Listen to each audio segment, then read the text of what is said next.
Olá pessoal, aqui é o Velgas. Hoje é dia 30 de abril de 2025. O ano está correndo. Amanhã começa maio, feriado, né? Bom,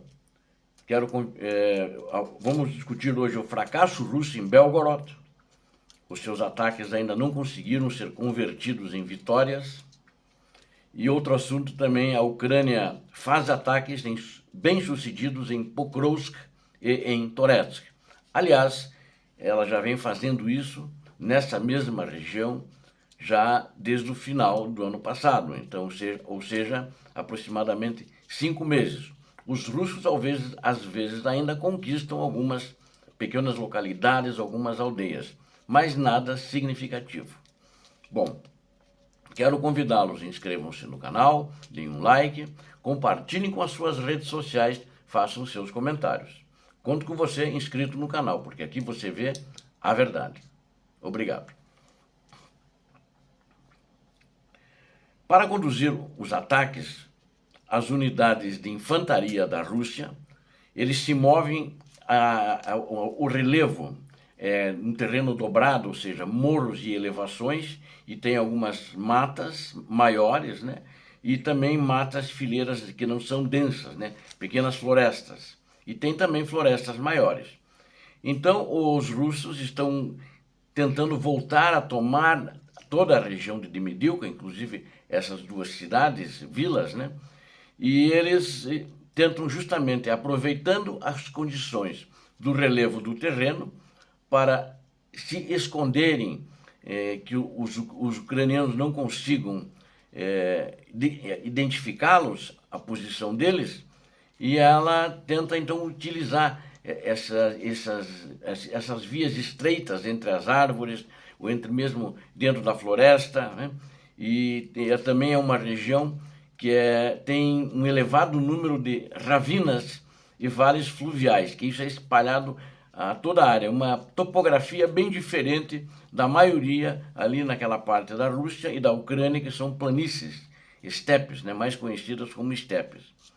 Então, com isso, eles tentam obter uma cobertura um pouco melhor contra o fogo do exército ucraniano, né, tanto de artilharia quanto de drones. E uma vez, quando eles chegam em alguma aldeia menor, um assentamento, né, porque eles tentam se esconder, porque a população fugiu, então a região é grande ali, eles tentam entrar em porões de casas e tentam se esconder ali para eles ficarem menos expostos ao fogo da Ucrânia. Porque a maioria das casas ainda ali na região são construções antigas, não sei como é que são as novas daquela região, né? Mas normalmente no campo, né? Essas casas já antigas, todas elas têm porão, tem adegas abandonadas e outras, né? Então, para combater essas táticas do russo, os ucranianos já descobriram como é que eles estão tentando fazer, eles estão dependendo muito, de uma maneira muito importante, da vigilância dos drones, ou seja, fazer um monitoramento sobre essas florestas, principalmente das bordas, né?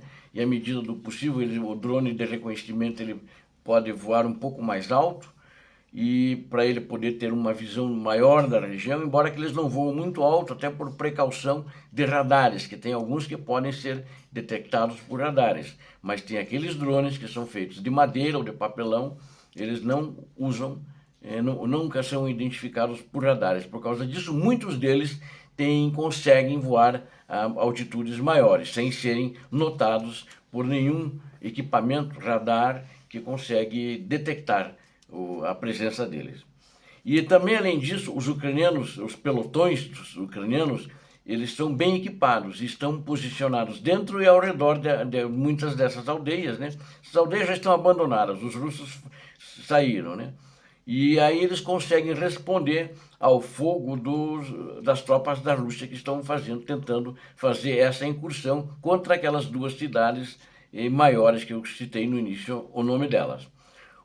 Então, com os drones ucranianos monitorando constantemente, são muitos drones de reconhecimento, não é um ou dois, são bastante drones mesmo, drones. E eles as linhas, consigam, inclusive, eles monitoram as linhas de comunicação terrestres da Rússia, os ataques aéreos anteriores, que procuraram acertar a linha logística da Ucrânia, o reabastecimento consistente também, eles têm feito isso, então, monitorado tudo isso dos russos, né? E o que os russos estão fazendo também? Eles estão procurando se arrastar com mochilas. E nessas mochilas eles estão levando suprimentos para uma longa jornada. Então não é uma jornada que no dia seguinte ele vai ter a logística russa para dar comida quente para ele. Não vai ter. Então eles levam em latas, enlatados, né?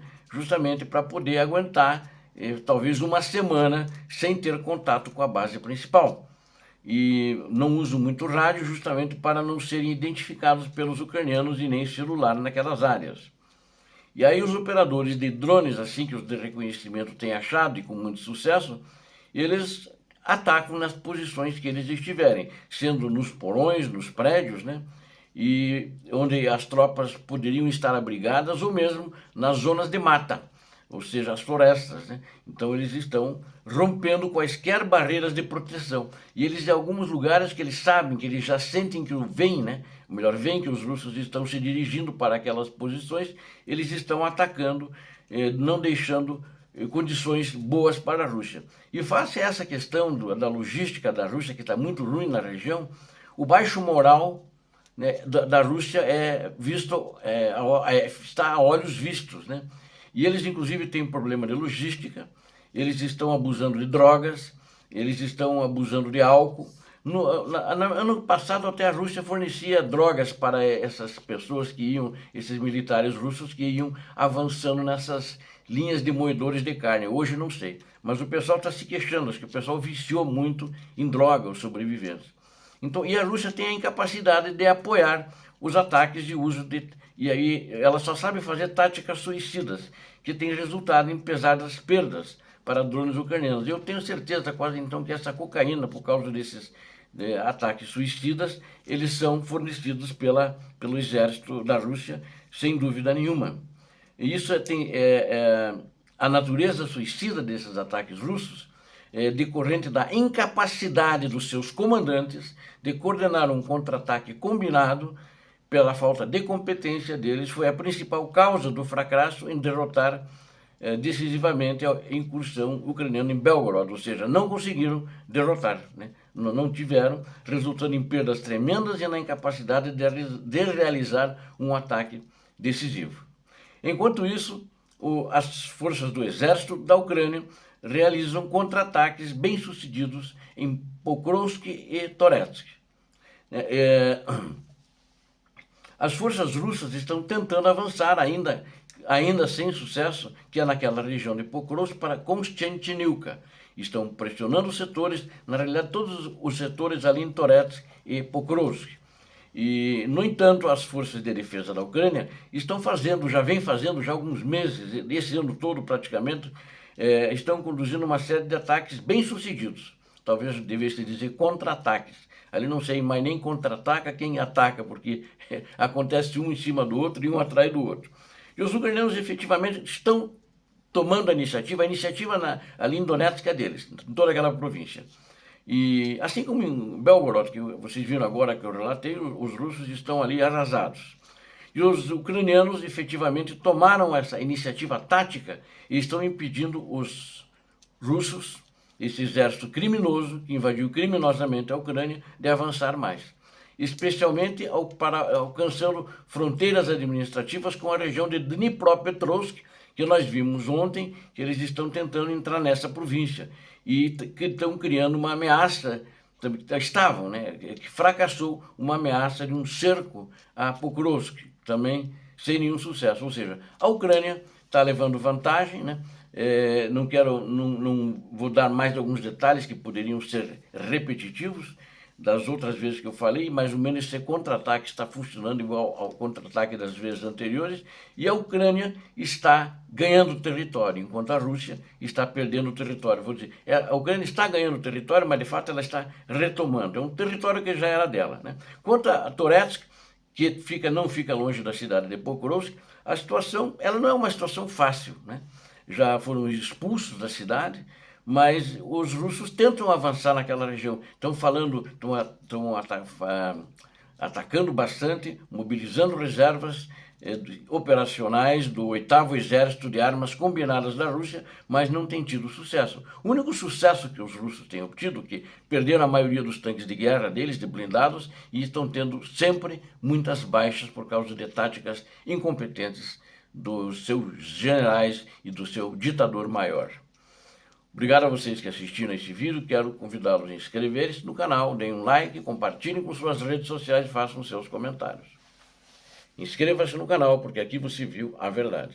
Deus abençoe vocês, Deus abençoe a Ucrânia, Deus abençoe o Brasil. Paz e bem, paz para toda a humanidade.